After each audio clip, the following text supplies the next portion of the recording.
এক শহরে থাকতেন আমির সাহেব। তিনি ছিলেন সৎ, নামাজি ও আল্লাহভীরু মানুষ। তার একমাত্র মেয়ে ফাতিহা, যাকে তিনি খুবই ভালোবাসতেন। আমির সাহেব ফাতিহাকে বললেন, মা, তুমি আল্লাহর নিয়ামত, সব সময় শালীনতা রক্ষা করবে, কারণ একজন নারীর আসল সৌন্দর্যই তার লজ্জা ও পর্দায়। আচ্ছা বাবা, আমি সবসময় পর্দা করব ইনশাল্লাহ। ফাতিহার এক বান্ধবী ছিল, নাম সুমাইয়া। সে বেপর্দা চলাফেরা করত। একদিন সে ফাতিহাকে বলে, আরে ফাতিহা, এত কাপড়ে ঢেকে থাকিস কেন? আধুনিক হতে হলে হিজাব নিকাব বাদ দে, সবাই তোকে আরো সুন্দর বলবে।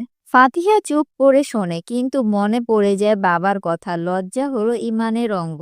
কিছু বছর কেটে যায়। ফাতিহা সবসময় শালীন পোশাকে হিজাব নিকাব মেনে চলে, আর সুমাইয়া বেপরদা জীবন চালাতে থাকে। একদিন খবর আসে সুমাইয়া অসুস্থ হয়ে হাসপাতালে ভর্তি। ফাতিহা তাকে দেখতে যায়। সুমাইয়া চোখে পানি নিয়ে বলে, ইস, আমি যদি আল্লাহর কথা শুনতাম, লজ্জা আর পর্দা বজায় রাখতাম, লোকের দৃষ্টি প্রশংসা সবকিছুই আমার শেষ হয়ে গেছে, এখন শুধুই আফসোস। বান্ধবী, আল্লাহর দরজা সবসময়ই খোলা, তওবা কর, ইনশাল্লাহ ক্ষমা করবেন আল্লাহ।